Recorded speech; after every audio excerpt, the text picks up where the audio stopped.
Hello dear fans, friends and subscribers. Welcome to your favorite cricket show, the Cricket Happening Show with your host Ram.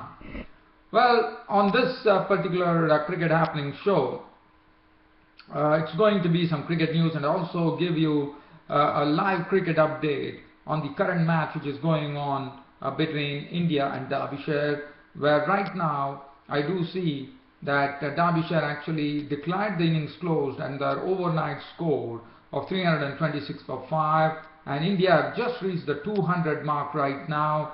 The Indian captain Mahendra Singh Dhoni has just been dismissed out for 46 bowled by Wainwright for 46 with 4 fours and 1 6, but Cheteshwar Pujara is looking good for probably the first 100 to come from the Indians here. He's not out on 81, 13 boundaries in the knock. And I will come back to that later. So that's a live cricket update. But basically what we are going to do is we are going to have a look at some cricket news. Now, the other day I was speaking about that New Zealand actually had a historic victory where they won against West Indies for the second time. But as I said, that was this was the first time that they defeated a team which was ranked from number 1 to number 8. But all this was marred by a very, very, very stunning revelation coming in from Lou Vincent of New Zealand, that the matches were fixed. And Lou Vincent is from New Zealand, as you know, and Lou Vincent has been banned for life for being a corrupt person, and that was something which really, really marred the victory proceedings as far as New Zealand were concerned. And it is very sad that New Zealand are really, really doing very well at this time, and they are really, really slowly trying to grab back the spot that they had, in the sense in the days of Richard Hadley and all. They were pretty strong, but now they seem to have lost that winning habit. But again, they are really coming up pretty quickly. Especially Brendan McCullum as captain, I feel he's a wonderful captain. He's a very attacking captain. They have a good bunch of batsmen, bowlers and all-rounders in the mix, and New Zealand could be a force in the future, for no doubt about it, looking at their performance. So I thought that's been marred by this very stunning revelation coming in from Lou Vincent, that matches were fixed and he has been banned for life by the ICC. Now, one thing that I would like to say here is that this is a victory for cricket, because it is it's very sad that such things are happening. But one good thing that has happened is that corruption is being really rooted out as far as cricket is concerned. And this is something, in the sense, basically what I mean to say is the match fixing, which is normally has been pretty rampant nowadays, is slowly given. I thought that was the right punishment for Lou Vincent. Well, one can feel sorry for him, but again, as you know, a mistake is a mistake, and you have to definitely pay for it. But this would be a lesson for all the players who are there, all the international players, that they can't indulge in any such things which could lead to real misery for them as far as their careers are concerned. Well, the other thing that I would like to talk about is there is a news which is coming in. Now, as you know, India will be taking on England at Trent Bridge in Nottingham in the first Investec test match of the series, which starts on July the 9th. And Ben Stokes, one would remember that he had a wonderful time on the Ashes tour of Australia, where England definitely were whitewashed by Australia, but one shining feature for them was Ben Stokes' all-round performance in Australia. And after that, he actually got into a tangle. In fact, he broke a hand while punching the dressing room locker when in the West Indies, and then lost a golden opportunity to represent his team in the T20 World Cup for England.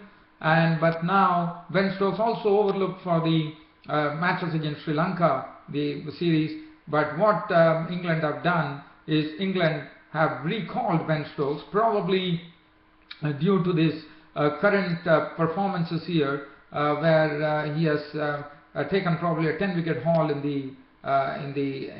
a particular match. His batting has not been that much, but I am told that in 4 championship matches he averages only 28.66. But he's a very good all-rounder. I thought he's a wonderful all-rounder for England. I always look to him as like an Ian Botham in the making. Well, if everything goes to form, I wouldn't be surprised that England would have unearthed the real Ian Botham in the mix here. And Ben Stokes, the reason that I'm talking about this gentleman is that Ben Stokes has been recalled. In fact, he has been recalled for the first 2 tests against India. In the sense, in fact, he has been recalled only for the first test. I'm sorry, only for the first test, but he missed the test matches against Sri Lanka. But he has been given an opportunity here against the Indians when he has been named in the 12-man squad that has been named here for the first test of the Investec series. So he gets an opportunity, and well, I also say, I mean, as you know, he also got his maiden test century in Adelaide, and also what he did is he finished at Sydney. He finished with bowling figures of 6 for 99. So he's definitely proved himself, no doubt about that. And Ben Stokes, I'm sure, would be eagerly looking forward to take on India, and I will be hoping that he would be in a position to find a place in the 11-man squad, so that he could be playing at Trent Bridge in Nottingham over there. So that is some news that I wanted to cover. So Ben Stokes has earned a recall into the Indian team for the first test, which starts on July 9 at Trent Bridge.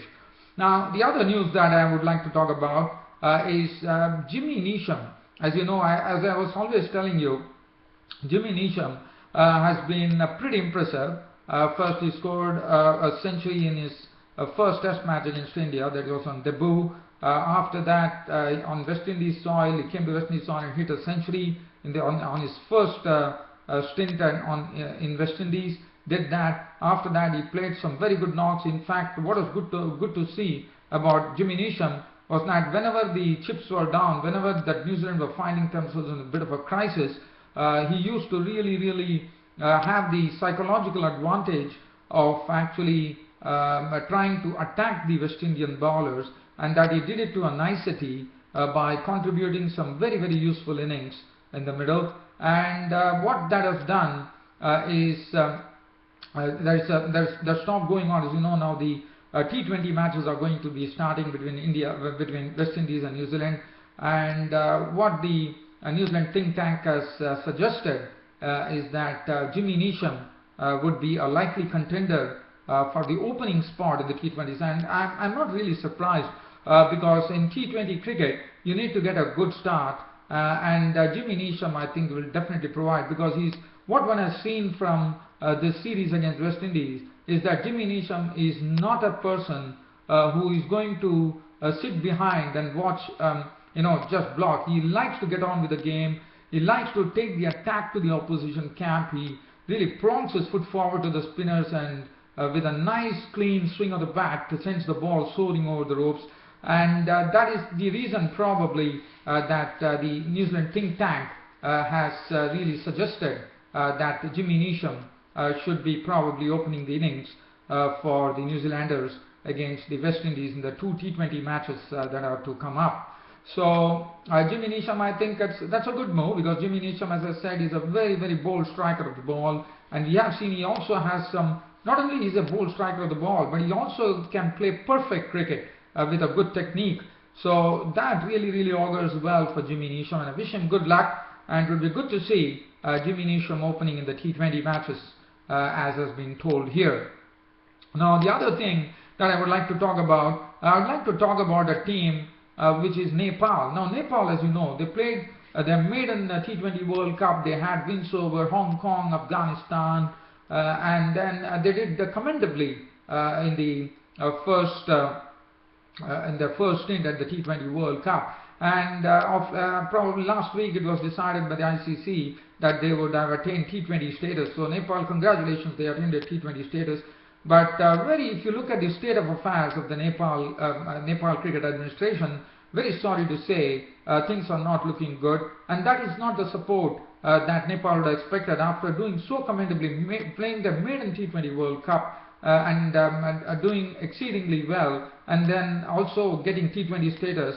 Unfortunately, the Nepal Cricket Administration, there have been a lot of problems going on, and the support has not been forthcoming. And I don't wish only for Cricket Nepal's sake that things really improve. In fact, because they have not been able to find any professional people. In fact, Paras Gadka, who was so consistent, is the captain of the Nepalese cricket team, and he has been very, very consistent, as you would remember, in the T20 World Cup. And also he's a brilliant fielder. He can bowl. He's a sort of a complete package for him. He has definitely said that Pubudur Disarray, the Sri Lankan former wicketkeeper, who was the coach of Cricket Nepal, has said his term is about to expire, but he has said that for Cricket Nepal's sake, it was very important that Pubudur Disarray was given a long rope, and was actually he would have allowed that Pubudur Disarray continues in the same role. One only hopes that happens, and cricket administration in Nepal has to be really, really spruced up. There's a lot of things, even because if you don't have a professional setup, it also happens that ICC's funding that goes to these countries are also stopped, which is very sad. But unfortunately, that is the case, because ICC wants the countries to prove that they have all the wherewithal, and they would be in a position to go and justify the T20 status that has been awarded to them. But unfortunately, that has not been forthcoming. I only wish for Cricket Nepal, because when a cricket should be encouraged. When Cricket Nepal is doing such a wonderful job, everything is coming for them. It is very, very sad. There are a lot of problems happening between the players and the officials, in the sense the players are not getting their due, they are not getting their payment on time, which is very, very sad. I think Cricket Nepal, if at all they have to go forward, I would say that it's the cricket administration in Nepal which has to really, really take care of its players, offer more support so that Cricket Nepal can really, really flower in a big way. Well, I only wish good luck to Cricket Nepal, and I hope the cricket administration in Nepal really, really hears this and tries to do all the best things that they can to get this Cricket Nepal on the map, which already they have done by attaining T20 status pretty quickly after their maiden T20 entry in the T20 World Cup.